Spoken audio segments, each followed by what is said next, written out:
Hi പുതിയൊരു വീഡിയോയിലേക്ക് എല്ലാവർക്കും സ്വാഗതം. നമുക്ക് സദ്യയിൽ ഒഴിച്ചുകൂടാനാവാത്ത ഓലൻ ഉണ്ടാക്കാം. മമ്പയറും കുമ്പളൊക്കെ വെച്ചിട്ടാണ് ഞാൻ ഈ ഓലൻ തയ്യാറാക്കി എടുത്തിട്ടുള്ളത്. അപ്പോൾ വീഡിയോയിലേക്ക് പോകുന്നതിന് മുമ്പ് ആദ്യമായിട്ട് ഈ ചാനൽ കാണുന്ന ആരെങ്കിലും ഉണ്ടെങ്കിൽ ഒന്ന് സബ്സ്ക്രൈബ് ചെയ്ത് സപ്പോർട്ട് ചെയ്യണേ. അതിൻ്റെ തൊട്ടടുത്ത് കാണുന്ന ബെല്ലൈക്കണും കൂടി ഒന്ന് ക്ലിക്ക് ചെയ്താൽ ഞാൻ അപ്ലോഡ് ചെയ്യുന്ന വീഡിയോസ് ഉടനെ തന്നെ നിങ്ങൾക്ക് നോട്ടിഫിക്കേഷനായി ലഭിക്കുന്നതാണ്. എന്നാൽ നമുക്ക് നേരെ വീഡിയോയിലേക്ക് പോകാം. ആദ്യം തന്നെ നമുക്ക് ഈ വൻപയർ ഒന്ന് കുതിർത്തെടുക്കാനായിട്ട് ഒന്ന് വെള്ളത്തിട്ട് വെക്കട്ടോ. ഞാനിപ്പോൾ ഇത് തലേന്ന് രാത്രിയാണ് ഒന്ന് വെള്ളത്തിട്ട് വെച്ചിരിക്കുന്നത്. രാവിലെ ആകുമ്പോഴേക്കും ഇത് നന്നായിട്ടൊന്ന് കുതിർന്ന് കിട്ടിക്കോളും. ഇനി ഇതൊരു കുക്കറിലേക്കിട്ട് അതിലേക്ക് വൻപയറിൻ്റെ കൂടെ നിൽക്കുന്ന പാകത്തിന് വെള്ളവും ആവശ്യത്തിനുള്ള ഉപ്പും കൂടിയും ചേർത്ത് ഒരു 3 വിസിൽ വരുന്ന വരെ ഒന്ന് വേവിച്ചെടുക്കണം. ഇതിപ്പോൾ വെന്ത് കിട്ടിയിട്ടുണ്ട്.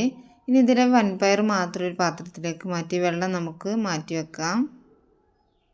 ഇനി നമുക്ക് ഓലനിലേക്കുള്ള കുമ്പളം ഒന്ന് കട്ട് ചെയ്തെടുക്കാം. ഞാനിപ്പോൾ ഈ ഒരു കുമ്പളം മൊത്തമായിട്ട് എടുക്കുന്നുണ്ട് കേട്ടോ. എനിക്ക് കുറച്ച് കൂടുതലായിട്ട് ഓലൻ ആവശ്യമായിട്ടുണ്ട്.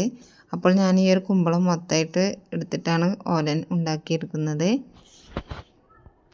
കുമ്പളത്തിന് പകരം നമുക്കിതിലേക്ക് വെള്ളരി വേണമെങ്കിൽ ഉപയോഗിക്കാം. ഇനി ഇതിൻ്റെ തൊലി കളഞ്ഞൊന്ന് കഴുകിയതിന് ശേഷം നമുക്കിതുപോലെ കട്ടി കുറച്ചിട്ടൊന്ന് അരിഞ്ഞെടുക്കണം. ഓലനിലേക്ക് എപ്പോഴും ഇതുപോലെ കട്ടി കുറച്ചിട്ടാണ് കേട്ടോ നമ്മൾ അരിഞ്ഞെടുക്കേണ്ടത്. ഇനി നമുക്കിതിലേക്ക് ഒരു തേങ്ങയുടെ പാലാണ് ആവശ്യമായിട്ടുള്ളത്. ഇത് 1-ാം പാൽ, ഞാനിതിൻ്റെ 1-ാം പാലും 2-ാം പാലും 3-ാം പാലും എടുത്തിട്ടുണ്ട് കേട്ടോ. 3-ാം പാലിലാണ് നമ്മളിത് ഫസ്റ്റ് കുമ്പളം ഒന്ന് വേവിച്ചെടുക്കുന്നത്. അപ്പോൾ ഇനി നമുക്ക് ഓലൻ തയ്യാറാക്കാൻ തുടങ്ങാം. ആദ്യം കുമ്പളം അരിഞ്ഞു വെച്ചത് നമുക്കൊരു മൺചട്ടിയിലേക്ക് ഇട്ട് കൊടുക്കാം. അതിൻ്റെ കൂടെ തന്നെ 3-ാമത്തെ പാലൊന്ന് ഒഴിച്ചു കൊടുക്കുന്നുണ്ട്. നമുക്ക് എരിവിന് ആവശ്യത്തിന് ഒരു 3 പച്ചമുളക് ഇതുപോലെ കട്ട് ചെയ്ത് ചേർത്ത് കൊടുക്കാം. അതിൻ്റെ കൂടെ തന്നെ ഒരു 3 തണ്ട് കറിവേപ്പിലയും ആവശ്യത്തിനുള്ള ഉപ്പും കൂടി ചേർത്ത് കൊടുക്കാം. ഞാനിപ്പോൾ 1/2 ടീസ്പൂൺ ഉപ്പാണ് കേട്ടോ ചേർത്ത് കൊടുത്തിട്ടുള്ളത്. ഇനി കുമ്പളം നന്നായിട്ട് വെന്ത് തുടങ്ങുന്ന സമയത്ത് നമുക്ക് 2-ാം പാലും കൂടി ഒന്ന് ചേർത്ത് കൊടുക്കാം. ഇനി ഈ ഒരു പാലിൽ കിടന്നിട്ട് വേണം നമ്മുടെ കുമ്പളം നന്നായിട്ടൊന്ന് വെന്ത് വരാനായിട്ട്.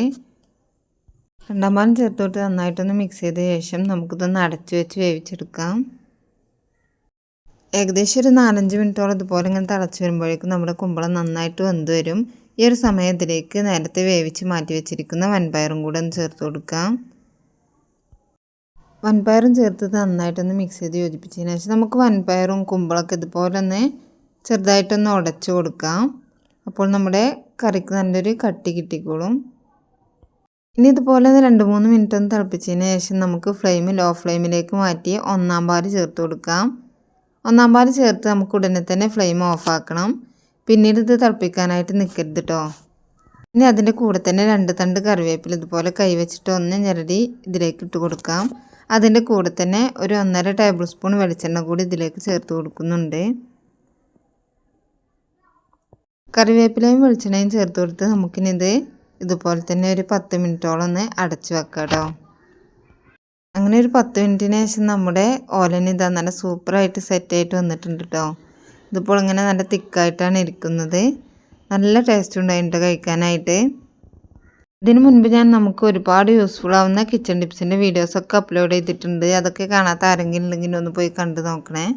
അങ്ങനെ നമ്മുടെ ഓലൻ ഇവിടെ സെറ്റായിട്ടുണ്ട്. അതിൻ്റെ കൂടെ തന്നെ ഞാൻ കുമ്പളം വെച്ചിട്ട് തന്നെ പച്ചടിയും കൂടി ഒന്ന് തയ്യാറാക്കി എടുത്തിട്ടുണ്ട് കേട്ടോ.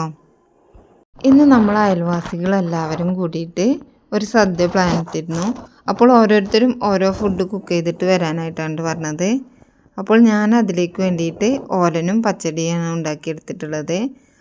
അങ്ങനെ നമ്മുടെ ഓലൻ ഞാൻ ഈ ഒരു പാത്രത്തിലേക്ക് മാറ്റിയിട്ടുണ്ട്. അതുപോലെ തന്നെ പച്ചടിയും ഒരു പാത്രത്തിലേക്ക് മാറ്റിയിട്ടുണ്ട്.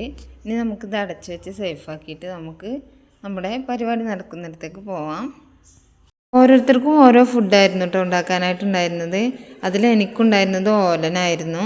അതിൻ്റെ കൂടെ തന്നെ ഞാൻ പച്ചടിയും കൂടി ഉണ്ടാക്കിയെടുത്തതാണ്. അങ്ങനെ നമ്മൾ സദ്യ വിളമ്പാനായിട്ടുള്ള ഇലയെല്ലാം ഇവിടെ നന്നായിട്ട് കഴുകി വെച്ചിട്ടുണ്ട്. അങ്ങനെ നമ്മുടെ സാമ്പാർ ഇതവിടെ റെഡി ആയിട്ടുണ്ട്.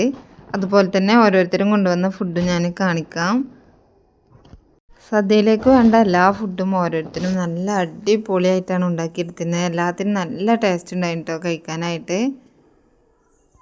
അങ്ങനെ എന്താ നമ്മൾ പല പല വീടുകളിൽ തയ്യാറാക്കിയ ഓരോ ഫുഡ് ഒരു ടേബിളിൽ നിരത്തി വെച്ചിരിക്കുകയാണ് കേട്ടോ. ഓരോ ഫുഡിനെ പറ്റിയിട്ടും പറയുകയാണെങ്കിൽ എല്ലാം ഭയങ്കര ടേസ്റ്റ് ഉണ്ടായിരുന്നു. നല്ല രസമാണ് കേട്ടോ. നമ്മളിങ്ങനെ എല്ലാവരും കൂടിയിട്ട് ഒരുമിച്ച് ഫുഡൊക്കെ വിളമ്പി കഴിക്കുമ്പോൾ ഒരു പ്രത്യേക രസമാണ്. ഒത്തിരി കാര്യങ്ങളൊക്കെ നമുക്ക് സംസാരിക്കാനായിട്ടുണ്ടായിരുന്നു. അതുപോലെ തന്നെ പായസം നല്ല ടേസ്റ്റ് ഉണ്ടായിരുന്നു കേട്ടോ. നമ്മൾ ഓരോ തവണയും വെക്കേഷനിൽ ഇതുപോലെ നമ്മളെ അയൽവാസികളെല്ലാവരും കൂടിയിട്ട് ഒരു ബസ്സൊക്കെ വിളിച്ച് കുട്ടികളെയൊക്കെ കൊണ്ട് എവിടേക്കെങ്കിലുമൊക്കെ ട്രിപ്പ് പോകും. പക്ഷേ ഇത്തവണ നമുക്ക് പോകാനായിട്ട് സാധിച്ചിരുന്നില്ല. ഓരോരുത്തർക്കും ഓരോ ബുദ്ധിമുട്ട് കാരണം നമുക്ക് ഇത്തവണ പോകാനായിട്ട് കഴിഞ്ഞിരുന്നില്ല. അപ്പോൾ ആ ഒരു വിഷമം നമ്മൾ സദ്യ ഉണ്ടാക്കിയിട്ടാണ് തീർത്തിരിക്കുകയാണ്. ഓണം വെക്കേഷന് നമുക്ക് എവിടേക്കെങ്കിലും ട്രിപ്പ് പോകണം എന്നൊക്കെ പ്ലാൻ ചെയ്തിരുന്നു. പക്ഷേ ഇത്തവണ കുട്ടികൾക്ക് മദ്രസയിലൊക്കെ ഓരോ പ്രോഗ്രാം നടക്കുന്നതുകൊണ്ട് നമുക്ക് പോകാനായിട്ട് പറ്റുന്നില്ലായിരുന്നു. അങ്ങനെ നമ്മുടെ സദ്യയെല്ലാം ഇവിടെ ഇലയിലേക്ക് വിളമ്പി കഴിഞ്ഞു കേട്ടോ. നല്ല രുചിയുണ്ടായിരുന്നു. ഓരോരുത്തരുടെ ഫുഡും പ്രത്യേകം എടുത്തു പറയേണ്ടതാണ്. എല്ലാവരും നല്ല അടിപൊളിയായിട്ടാണ് കുക്ക് ചെയ്തുണ്ടാക്കിയിരുന്നത്. ഇതിന് ശേഷം നമ്മൾ കുട്ടികൾക്ക് ഓരോ ഗെയിമൊക്കെ പ്ലാൻ ചെയ്തിട്ടുണ്ടായിരുന്നു. പക്ഷേ അതിനൊന്നുള്ള ടൈം നമുക്ക് കിട്ടിയില്ല. അതിന് മറ്റൊരു ദിവസം ചെയ്യാമെന്ന് പറഞ്ഞിട്ട് മാറ്റി വെച്ചിരിക്കുകയാണ്. അപ്പോൾ ഇന്നത്തെ വീഡിയോ നിങ്ങൾക്ക് ഇഷ്ടമായിട്ടുണ്ടെന്നുണ്ടെങ്കിൽ എന്തായാലും ഒന്ന് ലൈക്ക് ചെയ്യണം. നിങ്ങളുടെ അഭിപ്രായം കമൻറ്റായിട്ട് എഴുതാൻ മറക്കരുത്. അതുപോലെ തന്നെ നിങ്ങളുടെ ഫ്രണ്ട്സിനും ഫാമിലിക്കൊക്കെ വീഡിയോ ഒന്ന് ഷെയറും കൂടി ചെയ്ത് കൊടുക്കണം. ഇനി നമുക്ക് മറ്റൊരു അടിപൊളി വീഡിയോയുമായി വീണ്ടും കാണാം. Thanks for watching.